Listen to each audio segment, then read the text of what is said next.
Hello, friends. This is Dave Hurwitz, executive editor at ClassicsToday.com, here with What Are You Listening To Lately?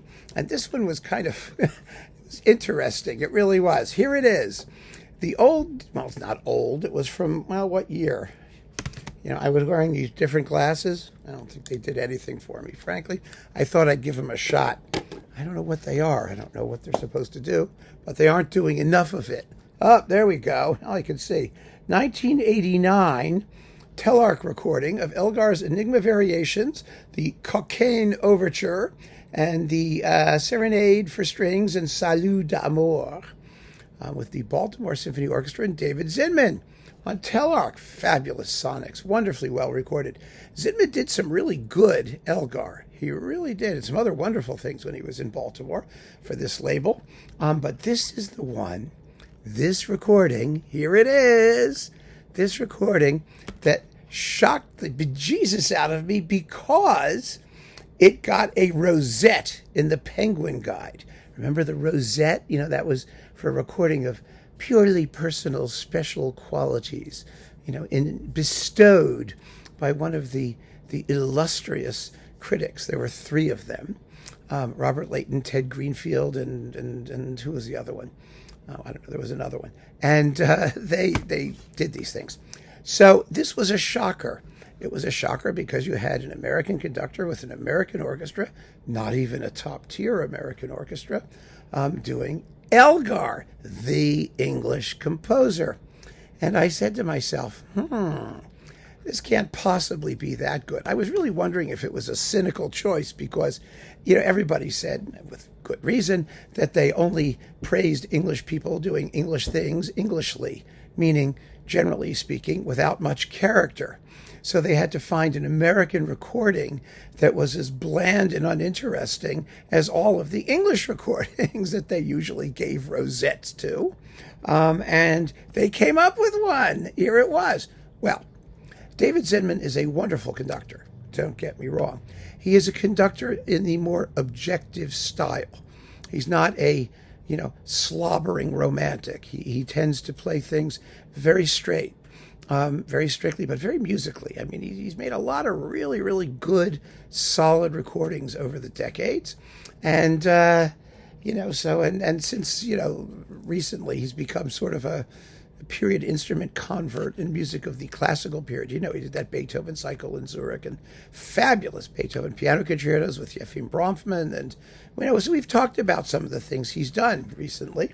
And this just sits here. It lives in this little shelf here, right there. So I've had it sitting around. And I said, you know, I'm going to pull this out and listen to it again and see if it's really rosette worthy. Well, generally speaking, I mean, I don't know about the rosette, but it's a very, very good traditional Enigma Variations. You know, it's been one of the interesting facts about the Enigma Variations that the best recordings of it have not been by English conductors, even if they've been done in England, sometimes just to, like, you know, assuage the you know, English critical military industrial complex there, the old boy network, because the best Enigmas are like Monteux and Joachim, and if you want to include it, this one, and Andrew Litton's first one on Virgin. Remember that? It was just fantastic. Charles Mackerras, who was, you know, American or Australian, American by birth, Australian by education, and English sort of by adoption. But it's very, very interesting because the Enigma Variations is the quintessential English orchestral work. And we have numerous recordings of it by people like Adrian Bolt, who does it very well, and Barbaroli, who does it very well.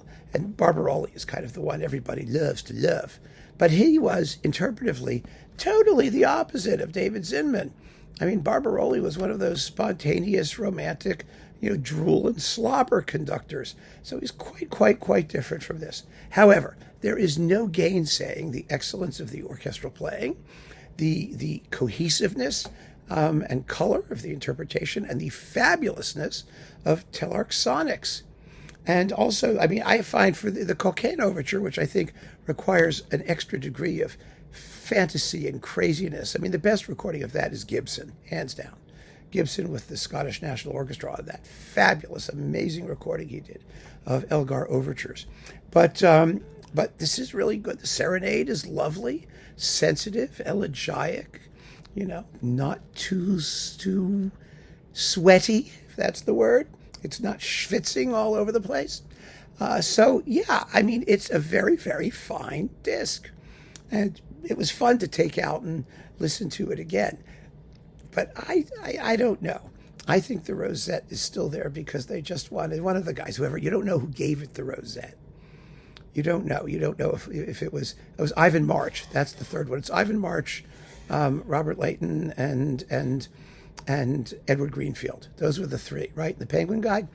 And you don't know if one of them just said, well, let's just do it so people can't say we only favor the English, particularly in this iconic repertoire. But it's as good as the best ones out there. I mean, there's no question about that. So there you have it, my friends. Give it a shot. See what you think. I mean, it's interesting to go back and check these things out, because none of these opinions that we have none of them is written in stone. We can always change our minds if we have good reason to, if something better comes along, if we have some sort of epiphany that allows us to reconsider things. And I'm happy to report that this has held on pretty well over the years. It's definitely withstood the test of limited time. So keep on listening, friends. Thanks so much for joining me. Take care.